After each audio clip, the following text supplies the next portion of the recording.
ईमान, उम्मीद, मोहब्बत ये तीनों मिल जाएं तो हो जाती है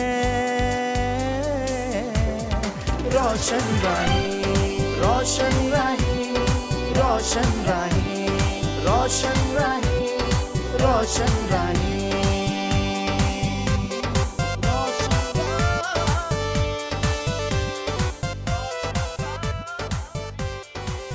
यसुके जलाली और बबरकत नाम में आप तमाम PMI टेलीविजन देखने वाले नाज़रीन को मेरी तरफ से सलाम। मैं हूं आपकी होस्ट फरा नईम और आप देख रहे हैं प्रोग्राम रोशन राहें। प्रोग्राम रोशन राहें में आप सबों को वेलकम करते हैं, खुशामदीद और दुआ करते हैं कि खुदावंद आज के प्रोग्राम की वसीला से आप सब नाज़रीन को बहुत ज़्यादा बरकत दे। हम सबों के लिए ये प्रोग्राम, हमारी गुफ्तगू जो है, हमारी बातचीत जो है, ये बाइस बरकत हो। कलाम मुक़द्दस में बहुत खूबसूरत अल्फाज में लिखा हुआ है कि अपने बच्चे की उस राह पर तरबियत कर जिस राह पर उसे चलना है, ताकि वो बुढ़ापे में भी उसे ना मुड़े। तो ये बहुत ही खूबसूरत नसीहत है, बहुत ही खूबसूरत बात है, बहुत ही खूबसूरत कलाम है जो हमें देखने को हमारी ज़िंदगी के लिए मिलता है कि हमने किस तरह से अपने बच्चों की परवरिश करनी है। हम बच्चों की परवरिश करने में बहुत सारी जगहों पे कोताही कर जाते हैं, स्पेशली पेरेंट्स जो हैं, क्योंकि पेरेंट्स जब बच्चे छोटे होते हैं तो आप अपनी गुफ्तगू, अपना घर का माहौल ऐसे बनाएं ताकि बच्चे आपसे सीखें। जब हम अपने घरों में अपने घर के माहौल को डिस्टर्ब रखेंगे, हमारी मियाँ बीवी की जो गुफ्तगू है वो नेगेटिव होगी, हमारे अंदर लड़ाई झगड़े होंगे, हमारे अंदर गलत बात जब हम एक दूसरे के साथ करेंगे, गलत बिहेव हम जब दूसरे के साथ करेंगे, तो वो यकीनन बच्चों पे बहुत ज़्यादा इफ़ेक्ट करता है। तो मैं आज यही कहना चाहूँगी कि अपने बच्चे की उस राह पर तरबियत कर जिस राह पर उसे चलना है। तो अगर पेरेंट्स हमारा जो रास्ता, जो हमारा जो ट्रैक है वो सीधा होगा, हमारी डायरेक्शन पॉजिटिव होगी, हमारी मंजिल जो है वो खुदावंद की तरफ होगी, तो यकीनन हमारे बच्चों की भी जो राह है, जो उनकी मंजिल है, वो खुदावंद की तरफ होगी। जब हम अपनी राहों को खुदावंद की तरफ दे देंगे, खुदावंद के हाथों में दे देंगे, तो यकीनन हमारी जो राहें हैं वो रोशन रहेंगी। तो अपने बच्चे की उस राह पर तरबियत कर, बच्चों की तरबियत में कभी किसी किस्म की कोताही ना करें, बच्चों के साथ पोलाइट रहे, उनकी रहनुमाई करें राह को चुनने में। नाज़रीन, आज हमारे साथ दो नौजवान मौजूद हैं। हमारे जो पहले मेहमान हैं वो है साजिद भट्टी, जिनका ताल्लुक़ फैसलाबाद से है और वो ख़ुद भी एजुकेशन हासिल कर रहे हैं, स्टडी कर रहे हैं। इसके साथ उनका फैमिली बिजनेस है, उनको वो रन कर रहे हैं और साथ ही साथ वो सियासत से भी वाबस्ता हैं। सो हम खुदावंद की शुक्रगुजारी करते हैं उनके लिए। और हमारी जो दूसरी मेहमान हैं वो है कायनात AD रिचर्ड, तो हम उनको भी वेलकम करते हैं अपने प्रोग्राम में। और वो भी BSN कर रही हैं और मेडिकल के शोबा से ताल्लुक़ रखती हैं। तो आइए आपकी मुलाकात करवाती हूँ हमारे आज के पहले मेहमान से। Sajid Bhatti, welcome to the show. कैसे हैं आप? जी मैम, गॉड ब्लेस यू। जी मैम, खुदा के फजल से मैं बिल्कुल ठीक हूँ। और सबसे पहले मैं खुदा अजीम का शुक्रगुजार हूँ जिसने आज मुझे मौका दिया कि मैं इस प्लेटफॉर्म के ज़रिए पाकिस्तानी मसीही कम्युनिटी के जो नौजवान हैं उनके साथ मुखातब हूँ। और दूसरी तरफ मैं शुक्रगुजार हूँ डॉक्टर खालिद अमनाज का और PMI की पूरी टीम का, जिनकी वसादत से आज मैं इस प्रोग्राम में मसीही कम्युनिटी के बच्चों के साथ अपने फ्यूचर के बारे में और अपनी मौजूदा तालीम के बारे में, सियासी एक्टिविटीज़ के बारे में बात करने को हूँ।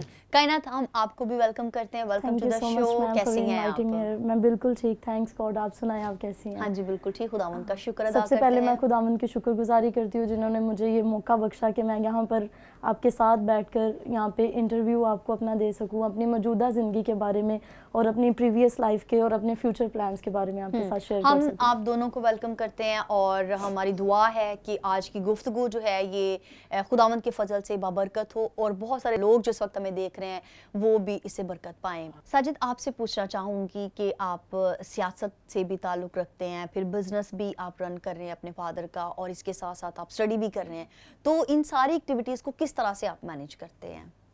देखिए मैम, सब कुछ किया जा सकता है, इंसान में पैशन होना चाहिए। इंसान की जो सोच है वो हमेशा आगे बढ़ने की होनी चाहिए। बिल्कुल। जैसे कि मैं स्टूडेंट हूँ तो स्टडी के साथ साथ अपना ज़ाती बिजनेस भी रन करता हूँ और उसके साथ फैमिली बिजनेस को भी रन करता हूँ। उसी के साथ हमारी पाकिस्तान में एक मसीही एक सियासी पार्टी है मिनोरिटी अलायंस पाकिस्तान, जिनके चेयरमैन अकमल भट्टी साहब हैं। जी जी। तो उनकी तरफ से मैं सियासी जो एक्टिविटीज़ हैं उनमें भी अपनी यानी कि जो शराकत है उसको जारी रखता हूँ। तो रिसेंटली अभी मुझे नोटिफिकेशन मिला है मिनोरिटी अलायंस पाकिस्तान की तरफ से, मेरी मेहनत और मेरी काविशों की बुनियाद पर उन्होंने मुझे सिटी फैसलाबाद यूथ विंग का सदर मुंतखब किया है जी। तो ये सब कुछ खुदा हमें तौफीक देता है, खुदा हमें पावर देता है, लेकिन हमें काहली को छोड़ते हुए आगे बढ़ने की हमें जरूरत होनी चाहिए। हमें आगे देखना है कि हमने हमारी कोई अप्रोच होनी चाहिए, हमारा एम होना चाहिए। जब हमारी जिंदगी का कोई मकसद होगा, कोई एम होगा, तो हम जरूर सब कुछ अचीव कर सकते हैं। ये दुनिया खुदा ने इंसान के लिए बनाई है और मैं समझता हूँ इस दुनिया में कुछ भी लाफानी नहीं है जो इंसान नहीं कर सकता, और फिर नामुमकिन भी नहीं है। बिल्कुल नहीं मुमकिन नामुमकिन तो बिल्कुल अगर चीजें हो भी तो हमारा खुदा जो है वो नामुमकिनात का खुदा है जी बिल्कुल। और फिर जब हम खुद से अपना एक ज़हन बना लेंगे कि ये चीज़ मेरे लिए नामुमकिन है, इसको मैं नहीं हासिल कर सकता या मैं इस तक मेरी अप्रोच नहीं हो सकती, तो वो हमारे लिए नामुमकिन ही रहता है जी बिल्कुल। जब हम चीज़ को किसी भी चीज़ को पॉजिटिव लेते हैं तो खुदा जो है ये हमारे साथ आ जाता है और फिर वो सारी जो नामुमकिनात की चीज़ें होती हैं वो सारी मुमकिन हमारे लिए हो जाती हैं जी।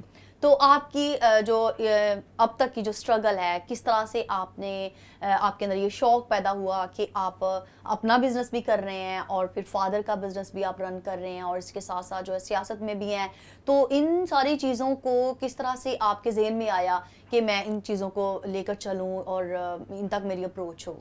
देखिए, पाकिस्तान में जो मसीही कम्युनिटीज़ हैं वो बहुत पसमानदा हैं, उनमें जो आगाही का फुकदान है, कोई भी जो यूथ है वो आगे नहीं बढ़ना चाहती। उनका जो माइंडसेट है वो यहाँ तक है कि अगर मेरे पापा हैं जो वो अगर कोई गवर्नमेंट जॉब कर रहे हैं, ठीक है, जैसे कि वासा में हो गए या कोई सफाई की जॉब कर रहे हैं, तो आजकल हमारे बच्चों की जो सोच टिकी हुई है वो ये है कि हमने आगे अपने बाप की जगह पर लगना है। हमारी मसीही कौम को अवेयरनेस की ज़रूरत है, ठीक है ना। इन बातों को मद्देनज़र रखते हुए मैंने सियासत में अपना यानी कि सिक्का आजमाया और इस सियासत में आने के लिए हमें शुरू से ना ग्रोथ होनी चाहिए, हमारे पीछे बैकग्राउंड अच्छी होनी चाहिए, यानी हमारे पीछे पैसे होने चाहिए। तो मैं पीछे से एक बहुत गरीब फैमिली से ताल्लुक़ रखता हूँ, ठीक है, लेकिन हमने अपनी मेहनत से अपनी काविश से आगे हम बढ़े और आज खुदा ने हमें सब कुछ दिया हुआ है। मैं अपना ज़ाती business CSK electronics and corporation के नाम से करता हूँ, तो जिसका जो मकसद है वो बस ये है कि अपनी मसीही कौम को आगे लेकर आना, ठीक है। उससे जो मैं अर्निंग करता हूँ उससे मैं जो मसीही नौजवान हैं जो पढ़ना चाहते हैं लेकिन किसी वजह से नहीं पढ़ पा रहे, यानी कि कोई यतीम है, ठीक है, या कोई किसी वजह से फीस पे नहीं कर पा रहा, तो मैं उनकी हेल्प करता हूँ। तो इसी के साथ जो सियासी यानी कि आगे प्रोग्राम मुनक्कद होते हैं, ठीक है ना, बहुत से यानी कि जी बहुत सी यानी कि यूथ की मीटिंग्स करवानी पड़ती हैं सियासी, ठीक है, और उसके साथ बहुत से जलसे वगैरह भी करवाने पड़ते हैं। बहुत सी हमें यानी कि एहतजाज के लिए जो हम निकलते हैं उसमें भी बहुत सारा अखराजात जो है वो खुद से अपनी पॉकेट मनी से करते हैं। तो ये एक बहुत ही अच्छा और एक पॉजिटिव आपने बात कही है कि आप आजकल बहुत कम लोग देखे जाते हैं जो कि दूसरों की मदद करना चाहते हैं जी। वो चाहते हैं कि अगर मैं आगे बढ़ चुका हूँ तो कोई दूसरा ना मेरे पीछे आए। ये बात है ना कि ये हमारा एक इंसानी फितरत है, ये एक हमारा क्या कह ले कि एक नजरिया बना हुआ है, लोगों का माइंडसेट है कि हम चाहते हैं कि दूसरे ग्रो ना करें, दूसरे आगे ना बढ़े, मेरे से कहीं आगे कोई तरक्की ना कर जाए।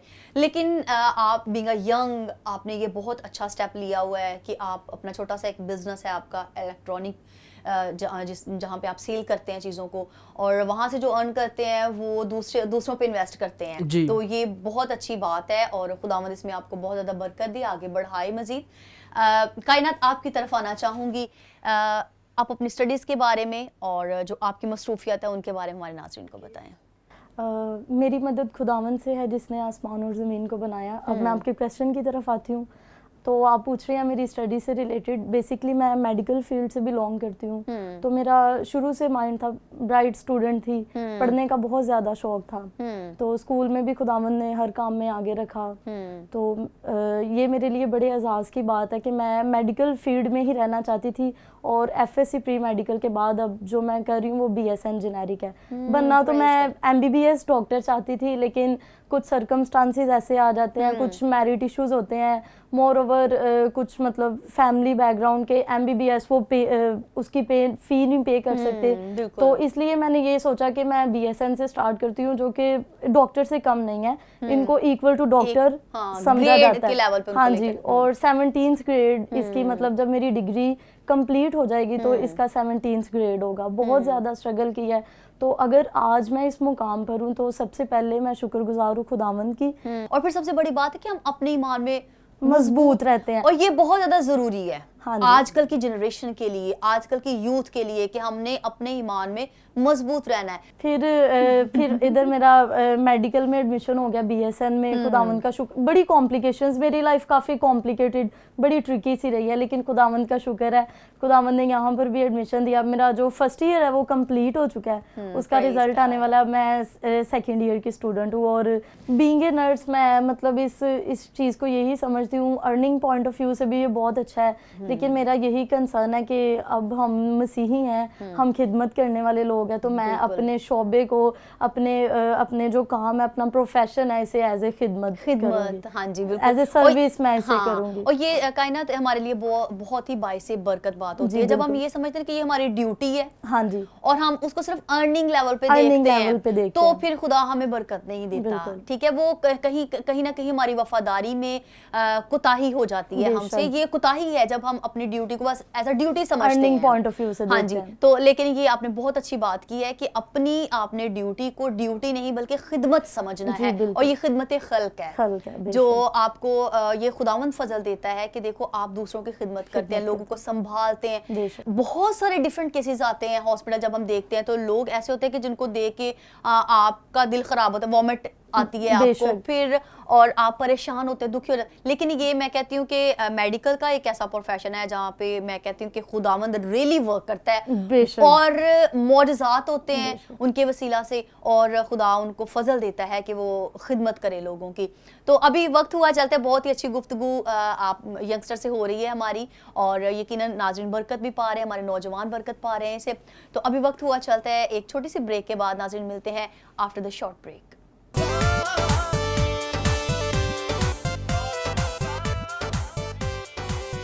Welcome back after the short break. नाज़रीन आप देख रहे हैं प्रोग्राम रोशन राही, और मैं हूं आपकी होस्ट फरा नईम। हम गुफ्तगू कर रहे थे, बात कर रहे थे इस टॉपिक पे कि हमारी जो जॉब है उसको हमने जॉब नहीं समझना, बल्कि उसको अपनी खिदमत समझना है। आप किसी भी अदारा में, चाहे वो छोटा है चाहे बड़ा है, छोटा लेवल है उसका, बड़ा लेवल है, जब आप अपनी ड्यूटी को ड्यूटी समझेंगे तो मेरा ख्याल है कि आपकी जो सरफराजी है, जो खुदावंद ने आपको बरकत दी है, वो बरकत आपके लिए कम होती जाएगी। उसकी वजह यह है कि जो खुदावंद ने आपके स्पुर्द लोगों को किया हुआ है, जहाँ पे भी हैं मुख्तलिफ लोग आपके पास आते हैं, आप चाहे छोटा बिजनेस कर रहे हैं चाहे बड़ा कर रहे हैं, तो अगर आप वफादारी के साथ काम करेंगे, अगर आप उसको खिदमत समझ के करेंगे, अपने लोगों के लिए आगे बढ़ेंगे, तो यकीनन खुदावंद आपको सरफराज करेगा और बरकत देगा। कायनात आपसे पूछना चाहूँगी कि आपने मेडिकल का शो, बहुत सारे प्रोफेशन हैं आजकल, तो मैं समझती हूँ कि गर्ल्स जो हैं वो बहुत ज़्यादा आगे बढ़ रही हैं, हर प्रोफेशन में वो इन है, तो आपने इस प्रोफेशन को क्यों ज्वाइन, और फिर क्या पेरेंट्स ने एग्री हुए, आपके पेरेंट्स भी, कि आप इस फील्ड में आए, या आपकी अपनी कोई अटेंशन थी? एक्चुअली मैं बनना चाहती थी, पायलट बनना चाहती थी। तो मेरे पापा जो थे वो चाहते थे कि मेरी जो बड़ी बहन है वो डॉक्टर बने। तो जब मैंने अपनी बड़ी बहन को देखा कि इसका कोई ख़ास इंटरेस्ट नहीं है, मतलब वो नहीं इस साइड पे ना आना चाहती, तो फिर मैंने ये सोचा कि ये मैं अपने पापा की विश को पूरा करूँगी। तो उस विश को पूरा करने के लिए मैंने ये सोचा कि मैंने मतलब मेडिकल फील्ड में रहना है, फिर डॉक्टर बनना है। फिर एमबीबीएस नहीं बन सकी तो फिर मेरे पास यही ऑप्शन था कि मेडिकल में रहने के लिए मुझे बीएसएन करना चाहिए।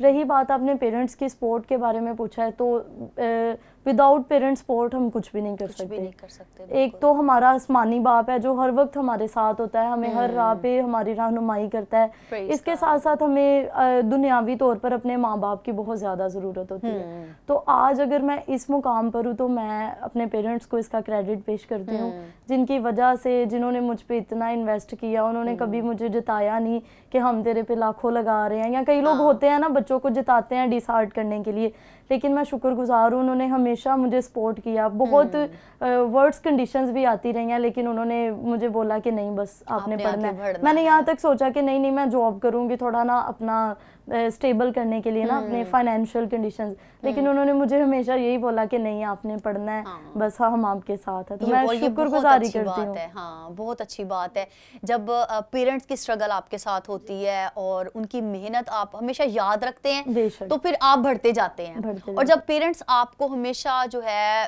आपको बरकत के अल्फाज देते हैं, आगे बढ़ने का कहते हैं, तो मैं कहती हूँ कि वही नौजवान, वही बच्चा, वही लोग कामयाब होते हैं जो अपने पेरेंट्स की दुआएं लेते हैं बेशक। और उनको कभी डिसहार्ड नहीं होने देते ना।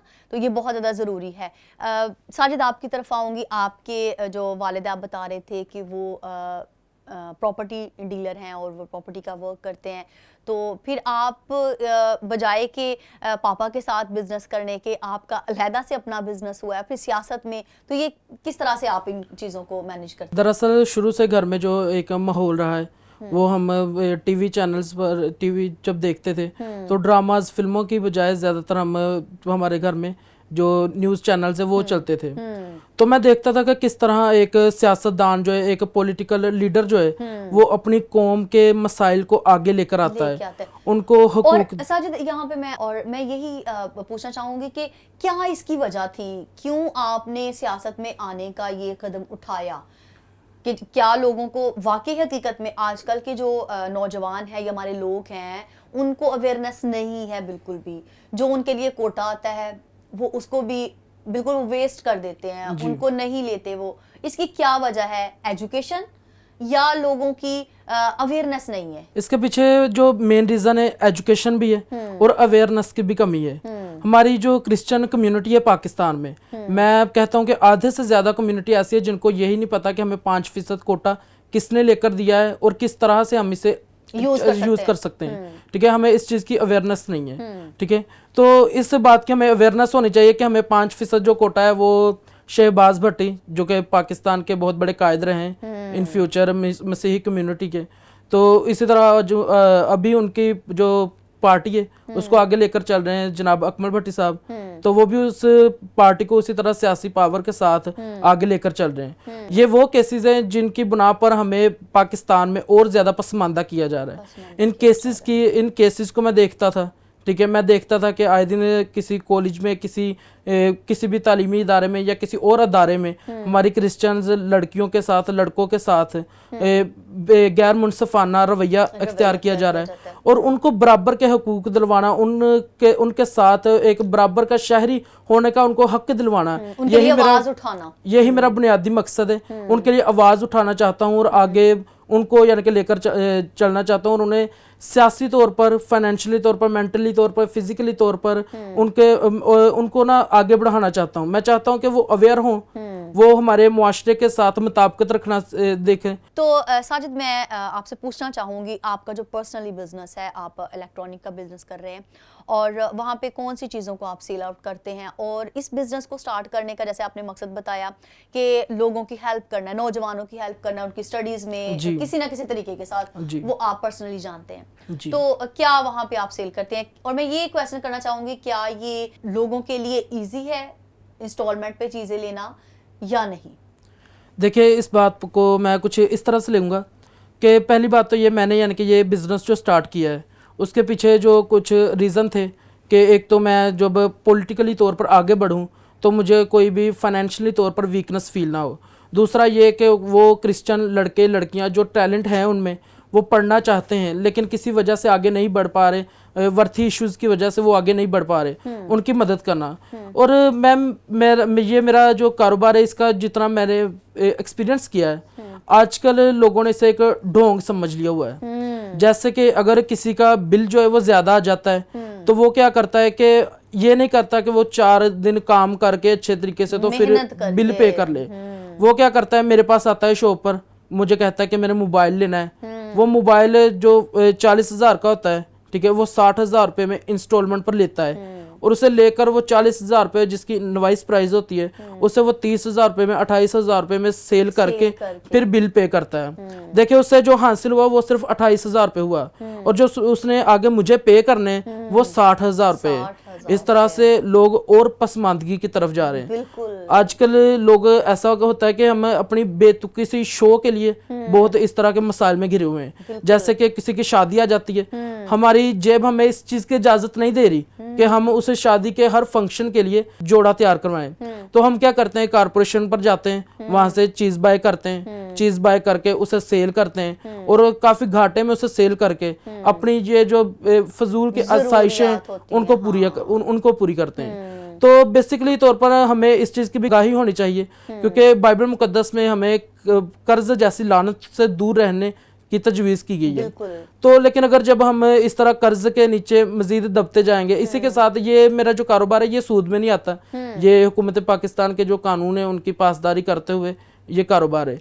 लेकिन इसके अलावा हमें बहुत कुछ फेस करना पड़ता है। जैसे कि कुछ लोग ऐसे होते हैं जो मुझसे चीज बाय करते हैं और आगे सूद पर किसी से पैसे ले लेते हैं, उसके पास रखवा देते हैं, और फिर आप गुनाह भी करते हैं और कर्जे के नीचे भी रहते हैं, और आप कभी उसे निकल ही नहीं पाते ना, एक पे एक आप वो हाँ जी चढ़ता जाता है आपके। तो ये बहुत ज्यादा गलत बात है। आप जब हम देखते हैं कि हमें मेहनत करना खुदा ने सिखाया हुआ है, यसू ने अपने शागिर्दों को मेहनत करना सिखाया, क्योंकि जब हम देखते हैं कि शागिर्दों ने जब वो मछलियां पकड़ रहे थे दरिया से, तो खुदा में यसू से तो खुद भी उन मछलियों को हुक्म दे सकते थे ना। उसने तो हुक्म दे दिया कि वो इकट्ठी हो गई, लेकिन वो खुद निकाल के भी दे सकते थे। मछलियों को हुक्म करते तो वो खुद भी पानी से निकल के कश्ती में आ सकती थी। इतनी उनके अंदर पावर थी कि वो हुक्म करते तो मछली खुद कश्ती में आ सकती थी। लेकिन खुदा में यसू ने कहा कि तुम जाल डालो, यानी कि वहां पे हाँ उनको इन्वॉल्व किया और उनको मेहनत करना कि मेहनत करो, हुक्म तो हो गया है, मेरा काम मैंने कर दिया, अब तुम्हारा काम है।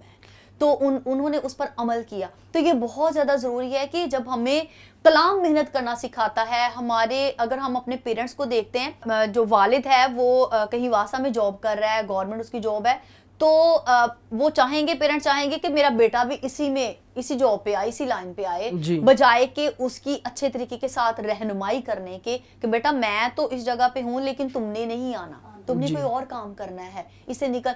तो ये चीज जो है ये हम खुद अपने लिए क्रिएट करते हैं, हम इसे निकलना नहीं चाहते।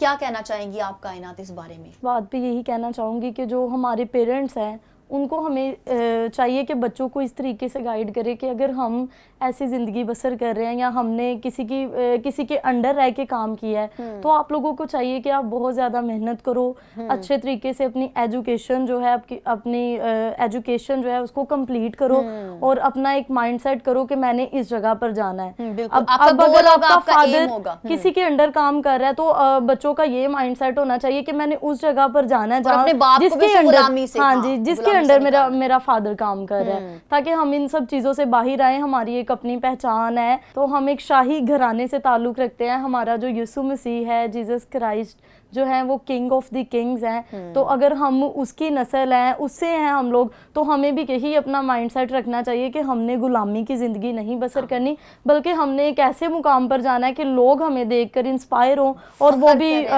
ऐसे बने कि हमने भी ऐसे ही करना। हमने बहुत आगे जाना है। हमारा बाप जो है वो हमारा बादशाहों का बादशाह, तो बादशाहों का बादशाह है, तो हम उसके बेटे और बेटियां, तो हम तो शहजादे और शहजादियां हैं।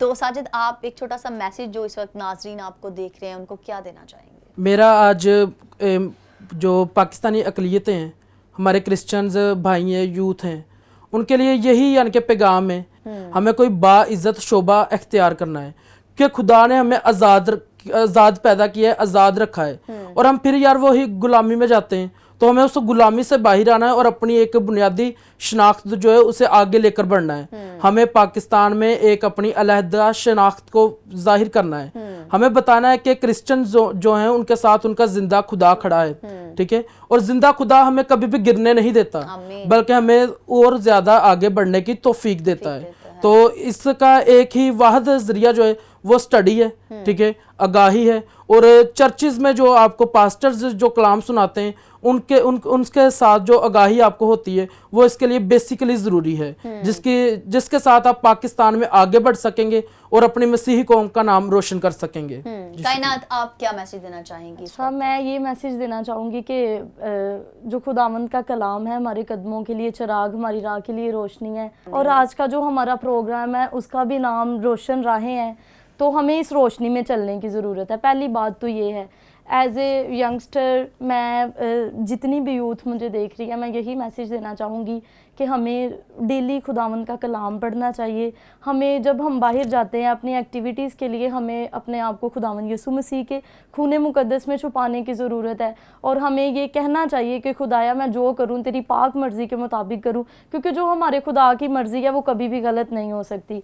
जैसे हमारे बाप में भी कहते हैं कि मेरी मर्ज़ी नहीं बल्कि तेरी मर्ज़ी पूरी हो, तो इसको प्रैक्टिकली हमने लेना है कि हमने खुदा की मर्ज़ी को पूरा करना है। तो खुदा की मर्ज़ी यही है कि हम अच्छे तरीके से रहें, अच्छे तरीके से पढ़े लिखे और आला ओहदों पर फाइज हो, क्योंकि हमारा जो बाप है वो हमें कभी भी नीचा नहीं देख सकता। वो चाहता है कि मेरे जो बच्चे हैं वो एक आला मुकाम पर रहें।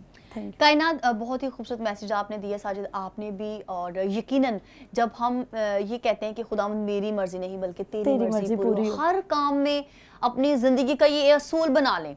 जब आप सुबह निकलते हैं अपने घर से अपनी जॉब्स के लिए, स्टडीज़ के लिए, कोई भी एक्टिविटी के लिए, तो अपने आप को खुदावंद के सुपुर्द करें, जैसे कि कायनात भी मैसेज दे रही थी कि खुदावंद के सुपुर्द करें और खुदावंद से कहें कि खुदावंद मेरा सब कुछ तू है और मुझे उम्मीद है कि तू मुझे कभी गिरने नहीं देगा, तू मुझे सरफराज करेगा और सरबुलंद करेगा।